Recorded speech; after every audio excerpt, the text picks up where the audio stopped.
interruption. We're going to discuss a new course. The course title is old, the course number is old, but the number is old, the title and the course itself are new. We've run this course for 2 semesters now. Math 1310, Calculus, Stochastics, and Modeling. This course was designed and developed by a team of people. Robin, Dowell, and Mike in MCDB, myself, David Webb in the School of Education, and our 2 learning assistants, Kirsten and Maggie, who have been phenomenal, really among the best learning assistants I've worked with, and they've really helped shape the course in quite a few ways. And they've been great. So here's what the course is about. And this is designed to be a course for sort of a calculus/math course for life and system sciences. And I guess the course really exists largely in response to some concerns of people like Mike here, who's always rocking the boat, as you know, about whether students in the life sciences and the system sciences were really getting the kind of math they should get in, say, Math 1300, which is our standard calculus course. We did have, previous to Calculus, Stochastics, and Modeling, a course called Math 1310, again, same course number, but it was called Calculus with Biological Applications. It was your basic standard calculus course with a few other things thrown in and a couple of things thrown at it. It really wasn't, I took a look at the syllabus and it really wasn't what we wanted. So we pretty much stripped things down and built them from the ground up. So this is an end of semester report. It's really sort of an end of the year report since we've run this twice.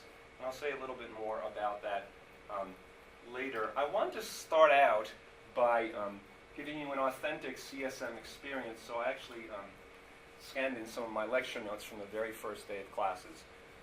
The very first day of classes, we begin talking about something called the SIR model, which is a certain model for spread of disease. And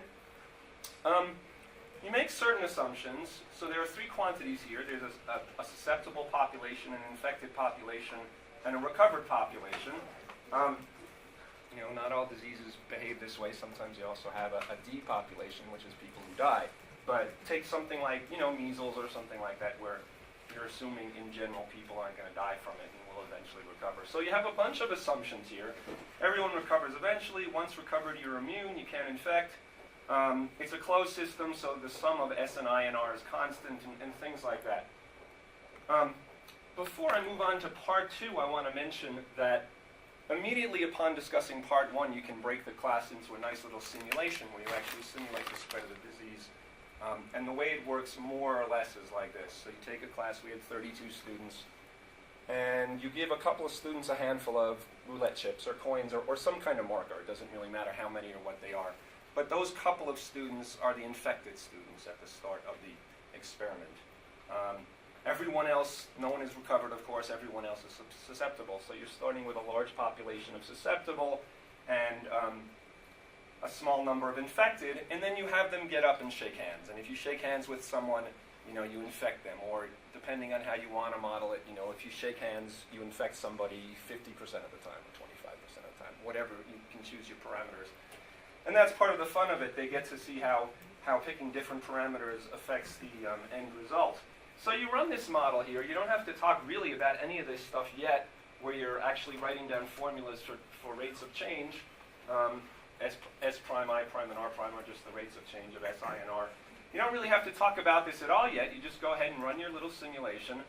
And we did that on the very first day of classes, and we did a little chart of the SIR populations, which turned out to look like this. Whoops.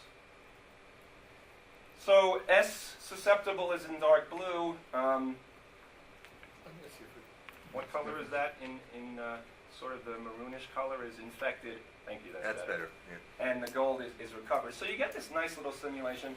And it's amazing when we look at some pictures of the mathematical models in a bit, how, I was amazed anyway, how close this simulation with only 30 students looks to some of the actual models that you get when you set this all up with systems of differential equations.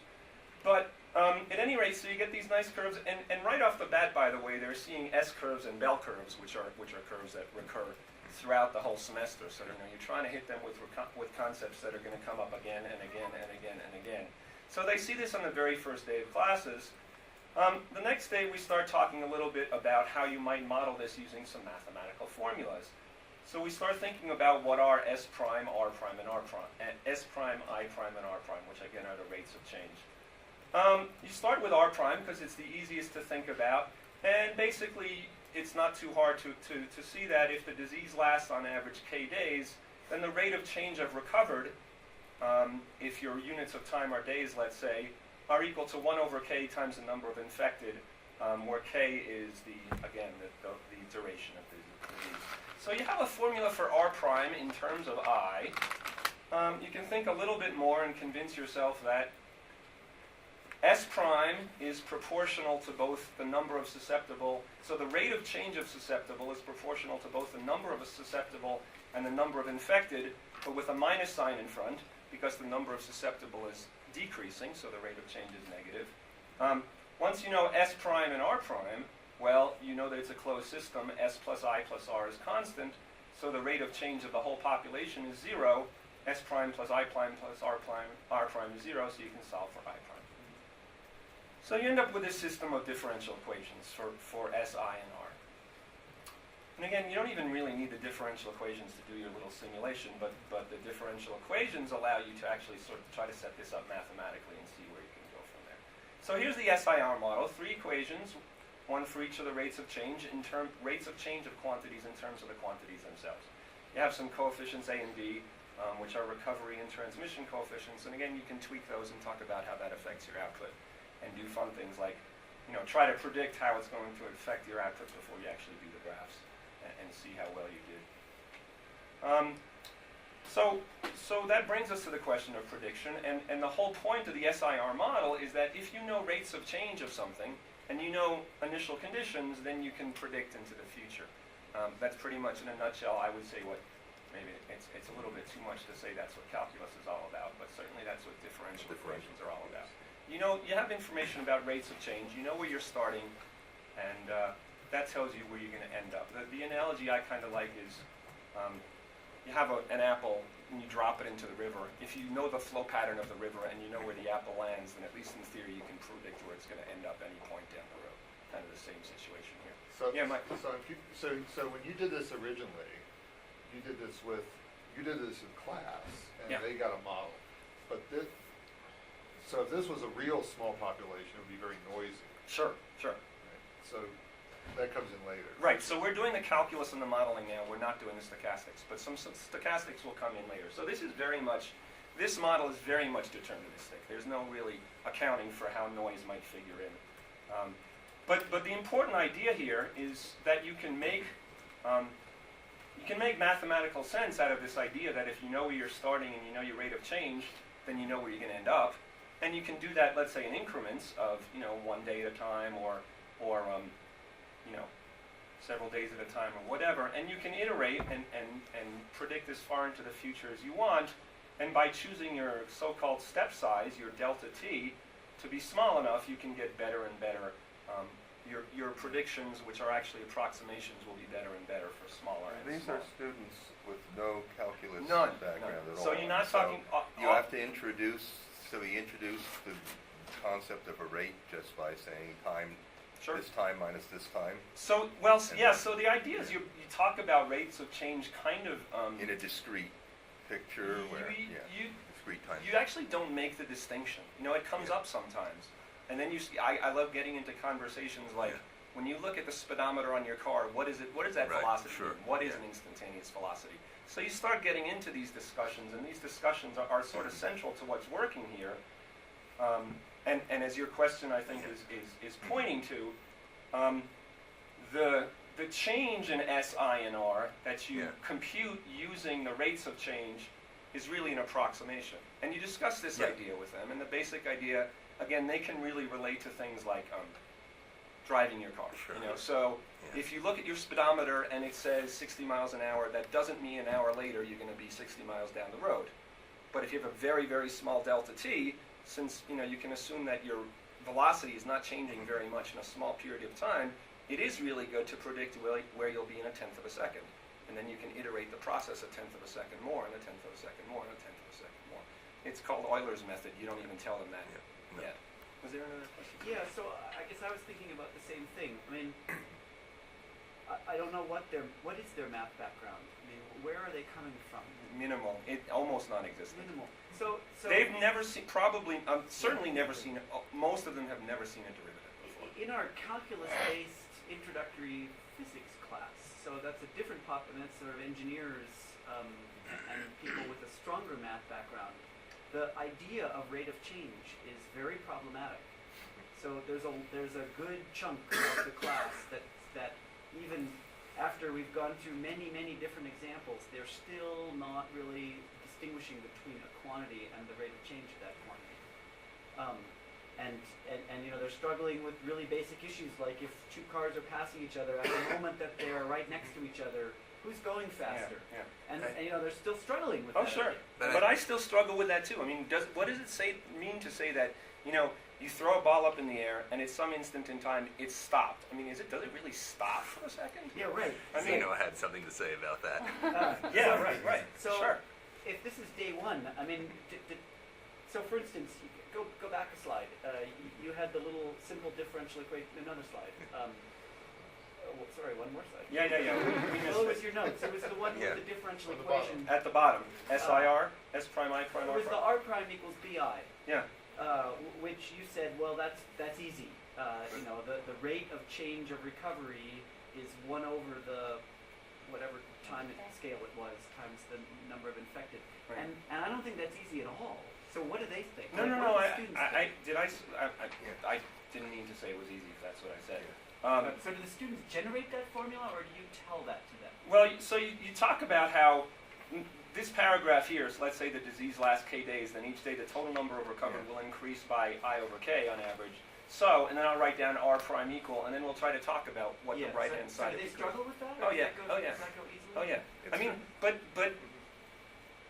I mean, this is a whole other question here. I mean, I would say by the end of the semester, and again, struggle is a relative term. I still struggle with these things myself, but you know, by the end of the semester, if I feel that 25% of the class really gets it, I'm pretty happy. That for me, that's a lot in a calculus class. You know? I'm talking about 25% A students. I mean, that's a lot for a calculus class. And I think that in the context of this problem, rate isn't really that central a concept, because the system that we're modeling is a discrete one. I mean, we start with the example of 30 students who are interchanging on Sure. discrete steps, and you can set up all the mathematics for that entirely as algebra. And so I think the problems of understanding a rate maybe don't get in the way of understanding this They don't problem. get in the way. I think you're saying it exactly right. They don't get in the way. It doesn't mean that they're not there. They're It's just very, they're not, very relevant. They're not. They're very, very relevant. And in fact, the book we use, I mean, Yeah. this comes up over and again throughout the whole book, is this idea of, you know, increments and discrete versus continuous, and how you can use the discrete to come up with continuous models.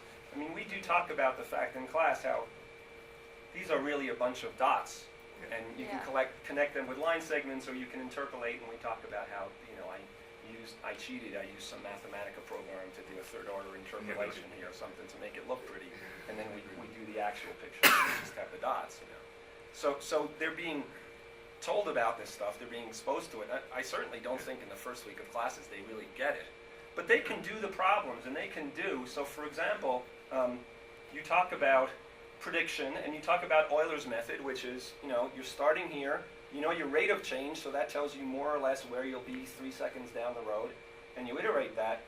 And they can do these problems, and one of the things we have them do in the very first week of classes is to learn how to write programs on their TI-89s that will do the Euler's method for them and generate graphs of SI and R. And so they're doing that in the first week of class. In the first week of classes, they're solving systems of differential equations. Now, they're solving them graphically and numerically. They're not yet solving them algebraically. That comes a lot later. But I mean, they're getting something. Sure.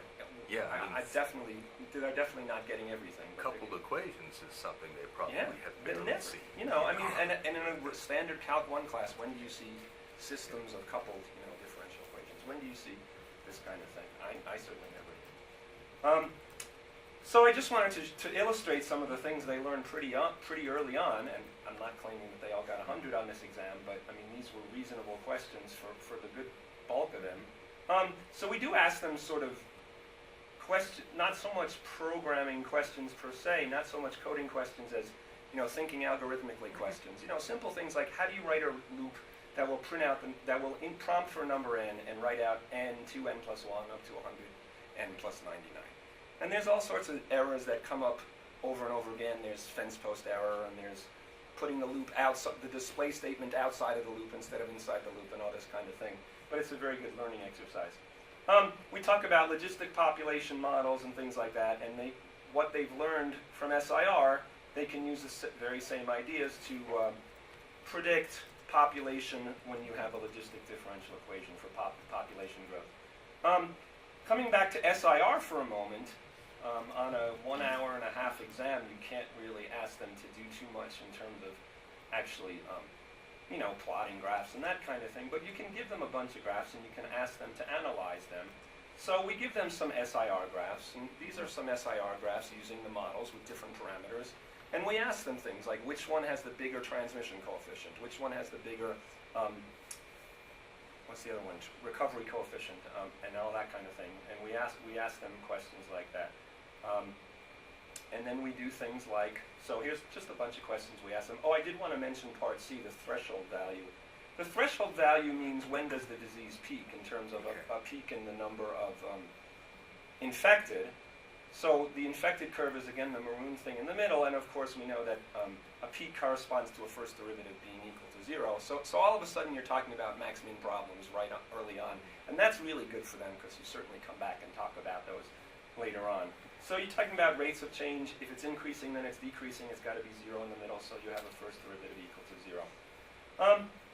So then we introduce a new twist where recovered people can be susceptible again, and we look at some of the graphs you get for this kind of thing, and you see you get some new funny things happening here. You get some equilibrium solutions, and they're exposed to the idea of equilibrium solutions, and we talk about comparing these two different diseases, which one has the larger coefficient for the larger C here, where C is the number of days you become susceptible after you're recovered, and things like that. So in my opinion, and I'm not claiming that this is publishable in Science or anything. This is just my opinion. They're learning a lot of really, really good stuff about really what calculus is, more than just if it's x squared, then it's 2x in the first week of classes. So. Also in the first week of classes, maybe week 2 I should say, but there's an awful lot going on in the first couple weeks. And I should mention this is a 5-credit course, and we've been running it with one little tweak is that we've been running it with 2 tutorials a week, tutorials on Tuesdays and Thursdays, where they do lots of projects and stuff with the LAs. And I like the model. I mean, sometimes I feel like I'm a little rushed to get the material in, but I think having them work in small groups and work on these somewhat more broader problems is really good for them. So in the second week of classes, we sort of zero in on one aspect of a disease model, and it's neither an S nor an I nor an R, but it's a D. So we look at some actual statistics from Ebola fever deaths, and the first thing we do is we have them talk qualitatively about what kind of thing they're looking at, and a lot of them will say, well, there's some kind of bell shape to it, or it's norm. Some will use the word normal, more or less, very roughly. And a lot of them will talk about this strange phenomenon where you have no deaths over this time period here and very few deaths in there. And we ask them to speculate on whether that's stochastic, statistical fluctuation, or whether there's some kind of reason for that. And I don't know the answer, by the way. I have no idea, but students say all sorts of things. Do you think the absence of any deaths on days 7 to 9 is meaningful, or is it just random statistical fluctuation? Not that random statistical fluctuation isn't meaningful, but that. The next thing we do is to chart cumulative deaths, and all of a sudden we're getting into the idea of areas under the curve and integrals and things like that. And so the next few pages I'm going to skip over because they're basically blank, but we have them plot these things, and when you plot cumulative deaths, you get sort of an S-curve, which is pretty interesting, and they've seen the S-curve before.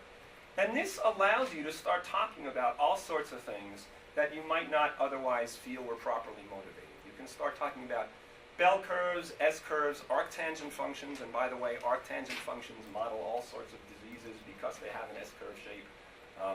You can talk about how you compute the derivative of the arctangent function. When you know the derivative of the tangent function, that leads you into discussing inverse functions and all kinds of cool stuff like that.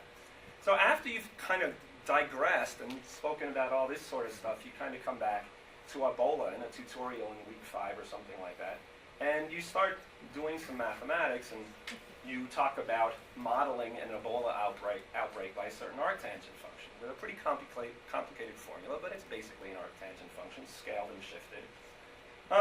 And so then once you tell them that you can use this model, you go back and ask them to take their original Ebola data, which they still have, and use that histogram, which was a histogram of death rate, really, because it was deaths per day, not cumulative deaths, and use that to construct, a cumulative distribution function, if you will, which is just a plot of cumulative deaths since t equals 0 versus time. And so what we see when we do that are both the model d of t here and the bunch of dots you get by plotting the actual data, and the fit is pretty cool. It's pretty amazing, I think, that you get such a nice fit. And you do have these sort of ups and downs here, and you can talk about what's causing those. And another thing you can talk about, which is very educational and instructional, and again, I'm not saying they necessarily get this, but it's still a good thing to talk about, is how these little blips correspond to blips on the histogram you started with, and get them thinking about that kind of thing, rates of change versus accumulation. And then you go on and on. Here's the actual data of cumulative deaths, and here's an actual computation of the rate of change of this cumulative function. And so now you start talking about taking an accumulation function and computing its rate of change, and if you think about it, that'll give you back what you started with. You can think of that as either being the fundamental theorem of calculus or the most obvious thing in the world, properly phrased, but probably the former. So you have them compute this r of t, which is the rate of change of d of t, and you get a nice bell curve. So you're back to speaking about bell curves. It's not a bell curve in the sense of being a Gaussian, a normal curve. It's the derivative of an arctangent function is what it is, but it's some kind of bell curve. I guess a student's distribution with 1 degree of freedom or something like that. But at any rate, you can then draw this bell curve, which remember is the derivative of the cumulative death function, and you can look at area under the bell curve, and if you look at area under the bell curve, you find that to a reasonable degree of accuracy, you get back the cumulative distribution function. So you're talking about this nice duality, this nice inverse relationship between rates of change and accumulation functions, as it were. This gets more to the heart of the fundamental theorem of calculus than the 3 semesters of calculus. After 3 semesters of calculus that I took, I didn't understand the fundamental theorem in this way. Yeah, well, I just knew that it and worked. thank you for saying that. I agree, and it's all entirely anecdotal. I admit that fully, but I think these students really got a grasp of some things that you don't often get in a calculus sequence. So blah blah blah. The big idea, the fundamental theorem of calculus. If you compute area under the curve of the derivative, you get back the function you started with. Or to put it another way, if you differentiate an accumulation function, you get the function that's accumulating. Okay, whatever. Fundamental theorem of calculus. There you go. Yeah, Mary. I'm a little bit confused. How they know what arctan is? Well, now we're at week 5. Yes, they do. By week 5, they know what arctan, Yeah, and they know because how to get the derivative. We're talking about a different book, and by week 5 they know what the arctangent function is and how to get the derivative. But we do things out of sequence in this course. I'll tell you a little bit about the book we use in a bit. Wow. It's very non-standard, but we do tangent functions. Actually, if you want the short version, we talk about exponents and logarithms and use that idea to introduce inverse functions. We also use it to talk about population growth, but that leads us to a discussion of inverse functions. And then we come back and we say, hey, we saw this arctangent function before. This is the inverse of the tangent function. Let's see how we do that. Let's see how we compute things like the derivative of the arctangent function. Yeah, week 5 or 6. Certainly before the second exam, they're doing this stuff. Oh. But, there's a lot of stuff. There is stuff that you leave out. I mean, we don't spend any time really on related rates, let's say. I mean, it's a trade-off. It's definitely a trade-off.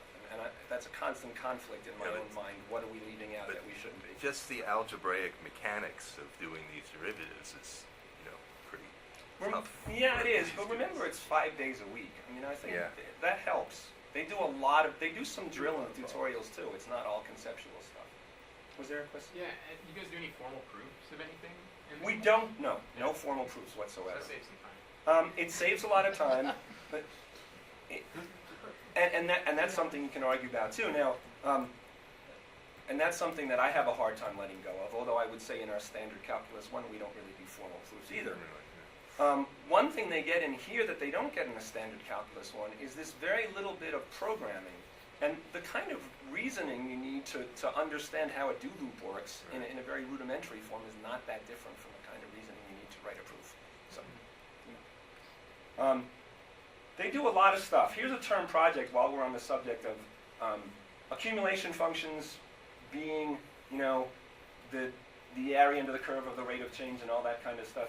We have there's at BCSIS, which happens to be where my kids go to school, but they have solar panels on the roof, and they actually have, it's very nice, they have it hooked up to a display and to a website, in fact, where you can chart power consumption versus power usage versus power generated by the solar panels, and they do a running chart of that. We talk about in class how energy is the accumulation of power. Sounds very political, but no. Energy is the accumulation of power, and we talk about how that corresponds to area under the curve and all that kind of stuff. And so they're given the visual data. They're given a graph, no numbers whatsoever, except the scales on the axes.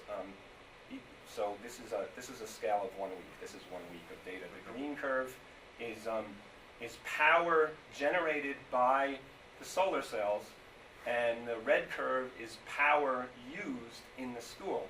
And so you can ask them questions like which day are the weekend days and that kind of thing here. And so we gave them a little term project on this, and because they don't have a formula for anything, they have to use Riemann sums to figure out, to do the accumulation function, to figure out the area under the curve, to figure out energy as a function of time. So a bunch of questions like that, and here's an actual solution that one of the groups turned in. They do a lot of these larger projects in groups, by the way. Not everyone did this well, but this was a really nice one. Maybe not so pretty, but correct. So there's the cumulative energy on the top, and the cumulative energy generated on the top, and the cumulative energy consumed on the bottom. So they're doing all this by reading, by trying to compute areas under the curve using Riemann sums and all that kind of stuff. So I think it's a pretty nice term project, and I'm certainly not claiming that all the groups did this well, but a number of them did really very, very, very nice jobs. So I just want to, so that's the calculus really, and I just want to move on and talk a little bit about some of the stuff we do with stochastics. This is a fun one that often seems to work well and very unscientific in some ways, but it gets the ideas across. So, there's this folklore that if you measure your height and divide it by the height of your navel, you get the golden ratio, which is 1 plus root 5 over 2. And so we ran a little statistical study of that in class with the students, and this was all done anonymously and blah, blah, blah. But the students all recorded a pair of numbers, one being their, I call it the VUD, which is the vertical umbilical displacement, and their height. And I asked them, and one of the things we do a number of things with these numbers, but one thing we do is to ask them to draw a scatter plot, and also to just eyeball a best fit line. In other words, without telling them anything about what that means, try to approximate this data with a line, see what you get.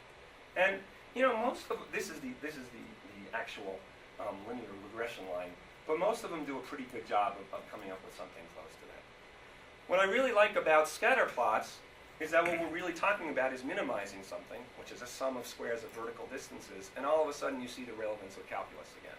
So all of a sudden we're talking about max-min problems, which they saw in week 1 when they were talking about threshold values of SIR models, and we're asking them, I should say, this is a little challenging for them conceptually, because you're minimizing sums of squares of different distances where your independent variables are the slope and the intercept of your line. It's very hard for them to think of a slope or an intercept as being a variable. So you got to talk them through that a lot, and I'm sure even so, a lot of them don't get it.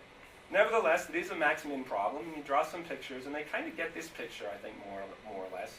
You're minimizing the sum of the squares of the vertical distances. And, you can actually compute these sums of the d sub k squares and talk about minimizing. By the way, I should mention here that since there's both a slope and an intercept, it's really a problem in multivariable calculus. What I've done is to fudge this by saying, let's assume that your height is proportional to your naval displacement. So you're looking at an equation of the form y equals m times x, not y equals m times x plus b. Now you're down to a single variable, which is slope, and you can do single variable calculus problems. And, they sort of get it, I don't know. But it's fun anyway. I think they find this to be a lot of fun. And I don't have the answers written in here, but the slope you get m in this particular case is in fact pretty darn close to the naval ratio. The golden ratio. The golden ratio. Not the naval. The naval rate, well, it is the naval It ratio. is, we can define it. Apparently By definition. Yeah. legend is correct. So the legend, so what we do, and so the last thing I want to say is to talk just a tiny bit about this sort of last subject of the semester, which is hypothesis testing and confidence intervals and all that kind of stuff. So you need to talk about probability density functions and that kind of thing, but it's all area under the curve, and you spent a lot of time talking about area under the curve. And, I think, again, you can argue with how much they get it, but certainly there is a good portion of the class that was really getting it by the end of the semester. So you talk about probability being area under the curve and how that's area under the curve, and that's really an integral. And then you talk about how you can use this to do hypothesis tests. And one of the hypothesis tests we do is we test the null hypothesis that, and this gives us a chance, by the way, to talk about what it really means to choose a random sample, which of course you can never really do in practice. But we pretend that our class is a random sample of all CU students, and we use that to test the hypothesis that the mean naval ratio among all CU students is equal to the golden ratio. And we talk about different levels at which you might accept or reject that null hypothesis. And it turns out that for this particular class, you accept the null hypothesis even at the 99, even at like a, let's see, I'm getting backwards here. You accept the null hypothesis that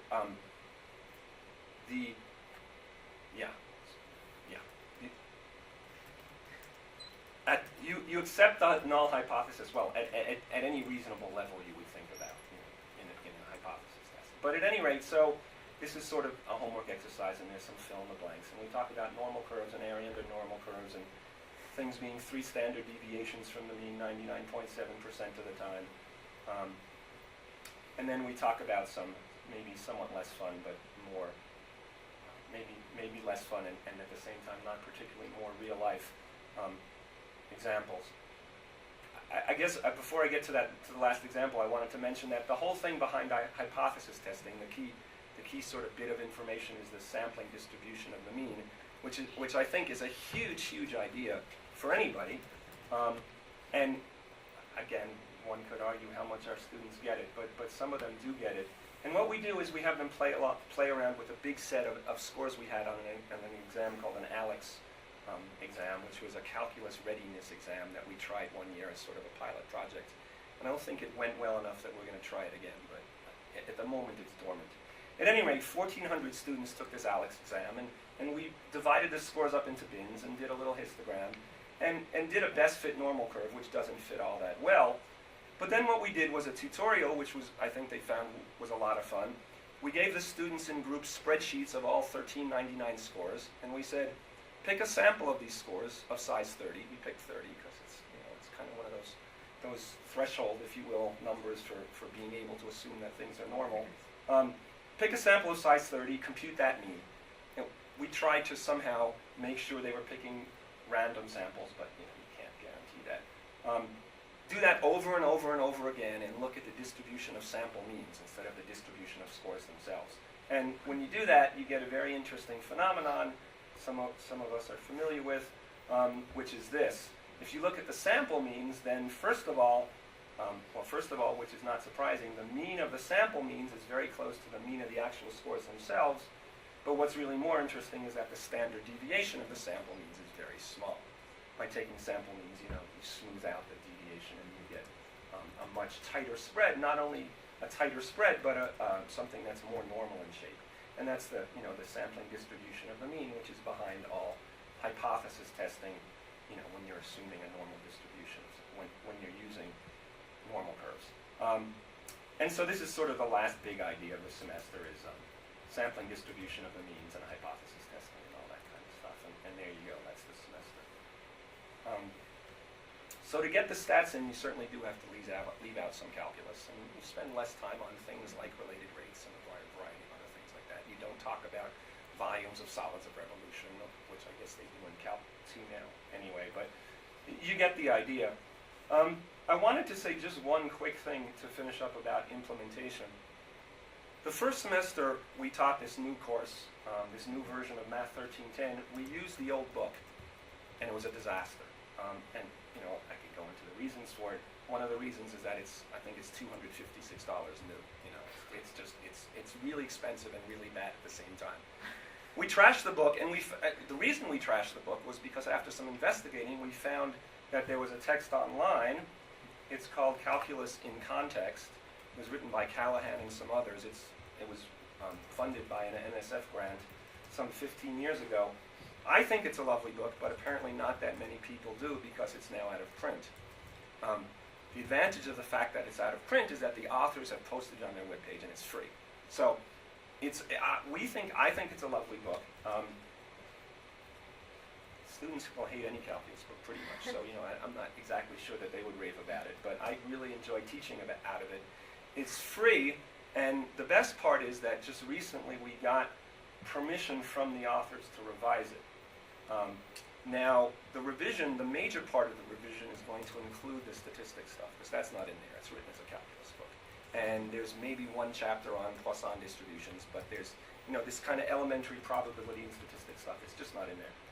So that's going to be a major part of the rewrite. But then, there are all sorts of other things we want to do to the book for various more or less well-conceived pedagogical reasons. And, we'll be talking about that over the summer. And part of our plan for this coming semester is to actually use student feedback to help us rewrite the text, to help us decide how it should be rewritten. And that ties into what Mike was saying at the beginning about this highlighter system and all that kind of stuff. So that's where we are now. Iteration 2 went much better than Iteration 1, but I think there's still a lot to be done. The final thing I want to say is about the calculators. We did have them by TI-89s, but a lot has happened since then. And it turns out that there's an iPad app called Spacetime, which costs $20, and which does much more than a TI-89 can do. Less than Mathematica could do, certainly, but more than enough for what we need in this class. So in coming semesters, we're going to ask them to buy Spacetime. Most of them have iPads or iPhones anyway, and if not, you can get an iPod Touch, which will run Spacetime for less than a TI-89 anyway. And students, I'm sure, would much rather have an excuse to buy an iPod Touch than a TI-89. So that's it.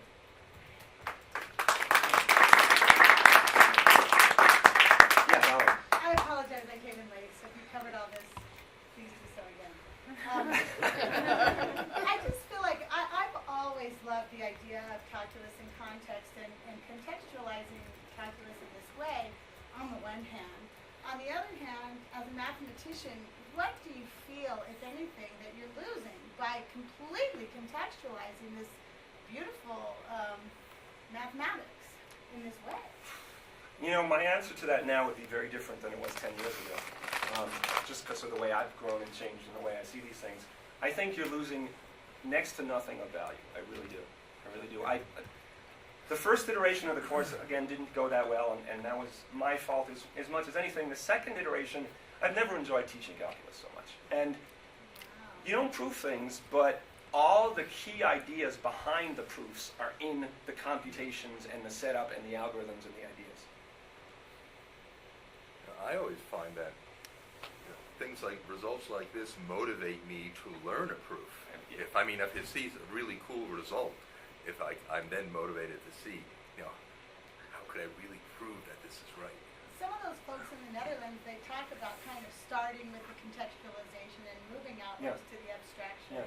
That would be a natural methodology, but we've always in calculus kind of started with the abstraction and maybe we've never got to the contextualization. No, that's absolutely right. And the way I see things, just completely personally, has essentially flip-flopped over the last 10 years. I mean, that's how I grew up. That's how I was trained. You know, you learn the abstraction first, and then maybe if you're lucky, you see a contrived word problem where you're applying it. You know, but I mean, on day one, you're starting with systems of differential equations, and you don't know exactly what they mean, but you know enough about what they mean to be kind of excited. And you know, you see these plots like we had on. I don't know why this isn't working anymore, but you get the idea. Like these SIR plots we had on day one, and you know, it's exciting. And then you do that as a simulation, and 3 days later you do it using Euler's method to solve differential equations, and you actually see the same shapes coming up. I mean, that's exciting, you know.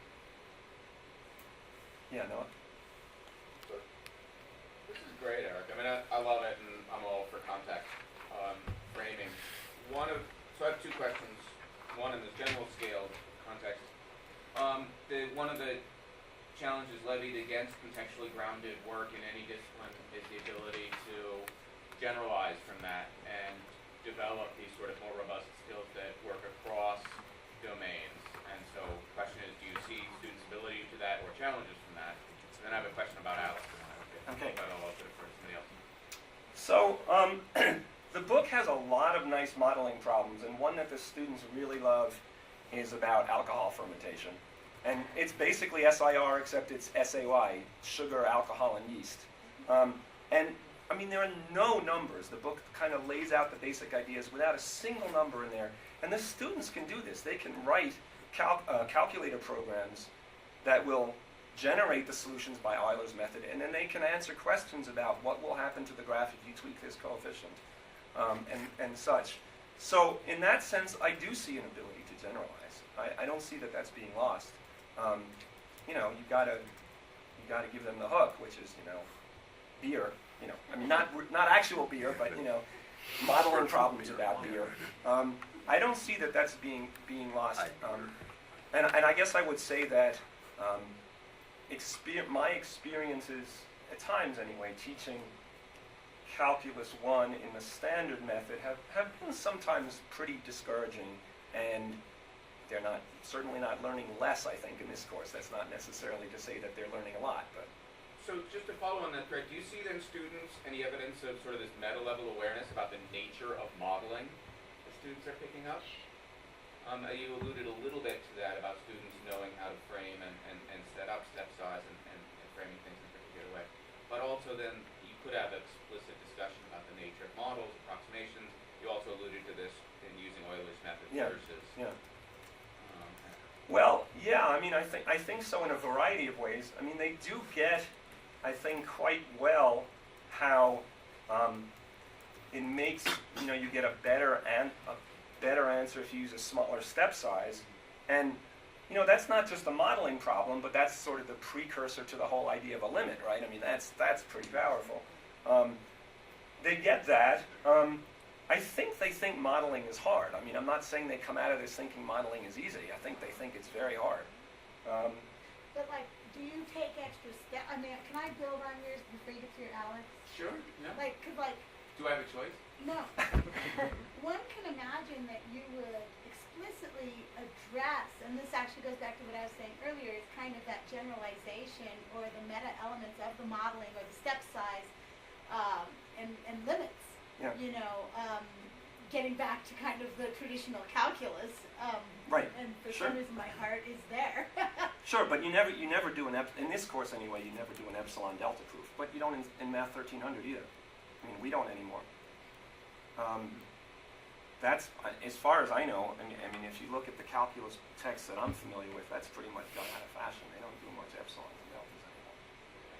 But, you know, getting back to the question about being motivated to see proofs, I mean, this is not a proof so much, but I do think that the students are much more jazzed about the arctangent function because they've seen it than they would be if you just say, okay, here's the tangent function, we're going to flip x and y and talk about how to find the derivative, you know. So, I mean, I do think this motivates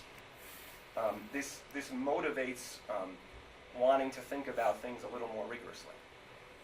Yeah, I mean, you know, there's a romantic version of calculus where it actually is beautiful to people, which doesn't apply to most people.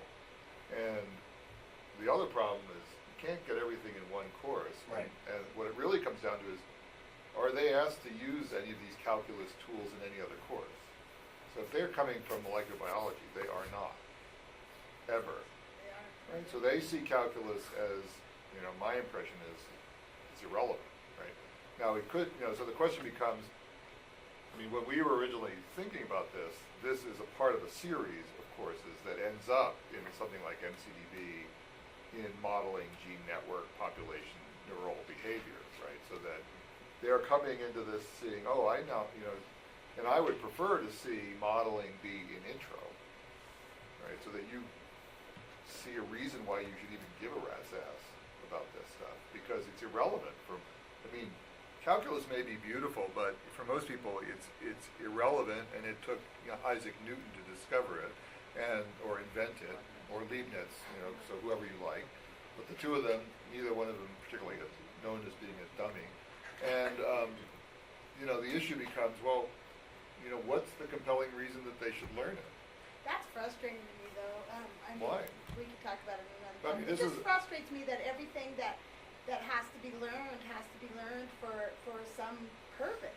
Well, the point is, there's a limited there's a limited amount of time in life. There's a limited amount of interest. So there has to be a compelling reason to learn things. I'm sure there are Like vast getting turned areas on, of, for one. well, there's a vast area in your own life. This is, you want to, right, that. No, but this is a broader conversation. just remember, there are vast areas in your life which you are totally ignorant about. Right? And you're You okay sit with around that. and beat yourself over the head because, I don't believe your understanding of evolutionary mechanics is right up to where we'd like it to be. Right? So what it is you like doesn't mean what it is everybody needs to That's like. for sure. So there must be a compelling reason to do this. And that reason needs to be supported in the rest of the curriculum. So you're asking for some kind of curricular coherence. I'm Right. not. You're Let me not. follow up here. Yeah. Is what you're saying essentially an indictment of high school math? An indictment because these kids, Should have had calculus already. initially you said that they don't know very much math, but yet and still they've been trained. They're entered the university, and they somehow have mathematics they've learned something that's seemingly disconnected from, if you will, modeling application, yada yada. And so, is it maybe fair to conclude that there's an issue in the training of high school teachers and the math curriculum am I stepping too far? No, I think it is fair to conclude that. This comes back to the idea that, that the most rigorously trained people should be teachers. That physicists, it's irrelevant in a sense, because they go to graduate school. But teachers come out and have to go teach. So if they're not taught, if they don't rigorously understand what they're going to teach, you failed in a dramatic way. Which is why academic departments should rethink who they're teaching for. Yeah. They are not, if they're doing a social, if they have a social role, it's not to teach physicists, it's to teach teachers of physics. Which would drive physics departments nuts. Or at Well, least to take that seriously. Well, And molecular biology departments nuts. I'm going to come back to Eric's talk a little bit here, but I'll defer to Ben if he's got something specific. Yeah, even if it was. Yeah, go ahead. So what would be? So I just looked online and looked at the calculus in context was actually a 2-semester course originally. Oh yeah, but there's a lot of stuff in there we don't do. There's a whole Yeah. chapter on Fourier series, and there are. What else do we leave out? Phase space. They go much more in depth to some of the differential equation stuff. We don't go in depth in differential equations at all. We're just trying to give them an idea for what a differential equation or a system of differential equations is. So I guess I was just thinking. So like, is there like a sequence that this is starting? Like, is there like are there already plans for a next course that would build on it? Well, I'm going to defer to Mike for that. Yeah, we are one. Eric and I are one, but it's not fundamental way. No, but we were hoping that computer science would come up with a modeling course. And then we were hoping that, say, in molecular biology, that Robin Dowell would come up with a, crunching biological networks course, crunching biodata, basically, to start thinking about how you would use these tools to look at systems. So the big thing in molecular biology now would be systems biology, where you would actually design and mathematically model the behavior of various molecular networks and see how they behave, and see if you could tweak them in so it's almost like rational design. So if I wanted to design something to do a certain way, I mutate this protein these ways, and it would do the following thing. But our model would be, the second semester would be computer science. But we would put calculus in the title so that medical schools wouldn't know that it wasn't the standard calculus. They would think it was Calc 1, Calc 2, but it would be better.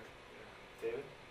So Eric, when you eventually go on sabbatical, who's going to teach this course? Haven't gotten there yet. Me. Noah's going to do it.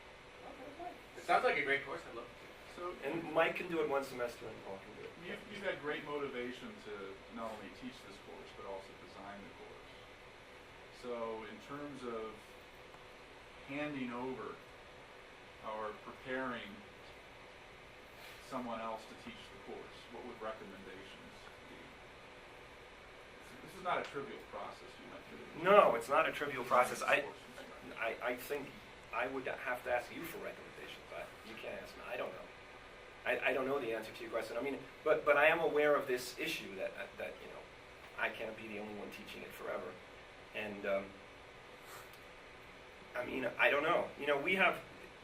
There are a lot of issues here. One of the issues is that we hardly have enough people to teach our courses as it is in math. And to take somebody off of another course so they could teach this, and then there are other courses I want to teach, and I can't. So it's an issue. It's a problem. I don't know how to answer it. I think it's really easy. You're going to have this year's students teach it next year, and I'm partly at least serious, and you've started down that road with. There's so many wonderful ideas here, but the idea of getting students to revise the book, all that kind of thing. Yeah. I'm serious. I think you could put this on a basis where a group of students could carry it forward on a continuing basis. The other one is logistical, right? So what is the demand for Calc 1, Calc 2? Well, there's a certain population. If we were to change the economics of Calc course offerings, then resources would have to be put into this direction.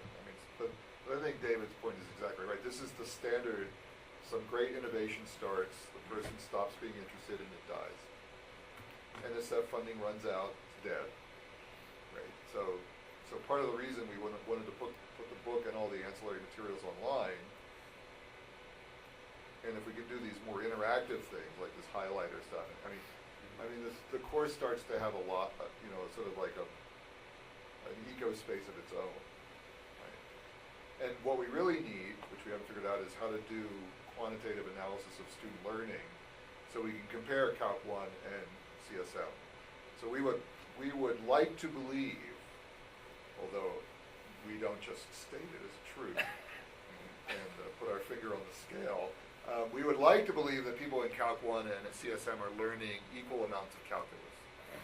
That would be, at the least, they're learning equal, and maybe CSM is learning better, but we have to figure out how to do that. And that has to be done by independent measures, so we're trying to figure out how we could do that. I was going to ask about that. It seems like an extremely difficult question, not least because you're not setting out to teach the same stuff. That's the reality. But we can identify common features, right? So we could use them as markers, ed markers, right? Like in physics, one of the biggest assessment instruments that we've been using to make claims is the FCI, which measures two things in physics. It's not like it has to cover the whole gamut to be able to do a dipstick and find out whether the students are learning something of value. Dipsticks are fine, but there's still. a lot more at stake here, as some of the questions are brought out. This is really a different view of how mathematics fits into the world and how it fits with people and all of that. And actually, I think there's a risk in getting too much into the purely comparative, because the purely comparative doesn't recognize how different it really is, and how it's intending to be different and make people be different at the end from what a standard But calculus. that goes back to that chapter on, you can't measure a constructivist learning experience with a non-constructivist test. So most tests are not constructivist, so you won't get a good signal from your intervention. So I mean, it's a real problem. I mean, you got your finger on it. Yeah. It's a real problem. Okay. I just want to follow my question, and the comments are actually really helpful in terms of the resources being available to others and not being in the hands of this one person. But you also did something from the get-go in inviting collaboration from several others, including myself. So we know that this course has been going on, the purpose of the course, and there's been other opportunities that have emerged over the last few years with people co-teaching courses together, so that it's not left in the hands of one designer, that idea is distributed. The same way Mary's bringing on colleagues to do the oral assessment. So the reason we're here. Right. So you built some of that in already, plus the students coming out of the course Yeah. would be great resources. Yeah, and I think either of our LAs could probably do a good job teaching the course too. So I mean, it's not hopeless. I actually think you should consider also the doc students, because those are the next generation of faculty. Oh, sure. And it seems Oh, that sure, those yeah. are excellent ways of moving ideas forward. Sure. No, I have a grad student in mind actually. Do you have a restriction in your department that classes have to be taught by people with PhDs? No, we don't. Technically, we do. I mean, the graduate students. Rob is our former undergraduate chair. He could maybe tell us what the. Well, you have to be on graduate faculty to teach graduate students with graduate student enrollment, courses with graduate students. Oh, with graduate student enrollment, yeah. Yeah, but I don't even know if an undergraduate can teach an undergraduate course at this university, though. No, I don't know. I was kind of just throwing There's out been there some to things say that. waived for the LA program by the Dean of Arts and Sciences. Yeah. Yeah. No, I didn't. I wasn't. I wasn't realistically considering that one of the LAs would be teaching this course, but they could. But we do have graduate students teaching this calculus all the time. So officially, faculty are supposed to be supervising it. I guess the way it goes. And sometimes that's, officially that's the case, but unofficially it's not. I mean, part of what we'd also like to do is, we have a lot. You can see there's a lot of graphic stuff. So this really fits into be Socratic, so that you can do graphs.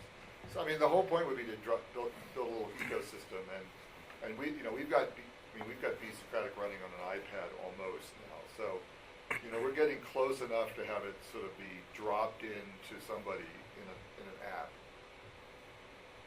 Right. So I mean, I don't know. We can do better than. I mean, I'm not sure we can do better than that in the sense that if we could drop it in an app, if we had the highlighter function in it, where people could tweet back and forth about what they think about it, where they get feedback from, be Socratic or something. I mean, to me, that may be the future of just saying, look, here's a course and here it is, right? You want to buy it? Use it. Buy it for $10. Yeah. What's the demand for this course like in terms of how does this fit in terms of the other math department Calc 1? Well, we run one small section of this course at the moment. One small section each semester, so 30 students. And the population who's taking it are biology majors Mostly, largely? yeah. And they find out about it through the biology Through their department? advisors? I don't know. It's a good question. And is there more demand than you have space already, or is it something with 2 semesters? We had to turn, not a lot more. We did have to turn away a couple students this semester. Are you facing, do you think you're facing a situation where instead of 30 students, you're going to have 300 or what? We hope so. I mean, we Well, kind of, I think the major limit is the fact that students think they have to take Calc 1 and Calc 2 for med school. I mean, so we would prefer, if we're going to generate courses, that they look on a transcript like Calc 1 and Calc 2. I mean, we'd love to go That's why global. calculus is in the front. Well, But if it scales, is it going to scale by having 10 sections of it, or? That's a trick. That's a trick. That would be hard. That would be hard. I think the answer would be no, actually. I think if it scales, we'd run either one really large section or a couple of medium-sized sections. I see that as working better. Because you can't. It's hard to teach this course if you just, coming from the standard, you're a math major and this is your, again, most of our calculus is taught by grad students, and it's very hard to teach the course if you've had your standard training in undergrad math. Also, once there's more than one section, it's hard to get anybody to teach it because they're also going to have to coordinate sections, right? It's hard. The scaling problem is hard. I think we would do large lectures, or at least large-ish lectures. I mean, I think there's a reason why a lot of courses, basically evolve into the most economical, but not necessarily most effective form. Maybe two questions. So one is actually about this, how to teach it. So, Mike, I learned about the scale-up thing from Clemson. You've probably known about it for a long time. Right. It's this students at tables thing. Right. Do you think this is adaptable to that setting? It's a bit of it's a fad. A lot of people like them. Then they build these expensive classrooms, and then I don't know what the success rate is. I think half of them are ripped out again at some point. But I think you got to do something technological to deal with the fact that if it becomes it can't be designed to fail as it becomes successful. I wanted to hear Noah's second question. Yeah, why don't we have a separate discussion about this? My other question was about Alex, and I would love to have a broader discussion in this community about Alex. I've heard a variety of instances where it's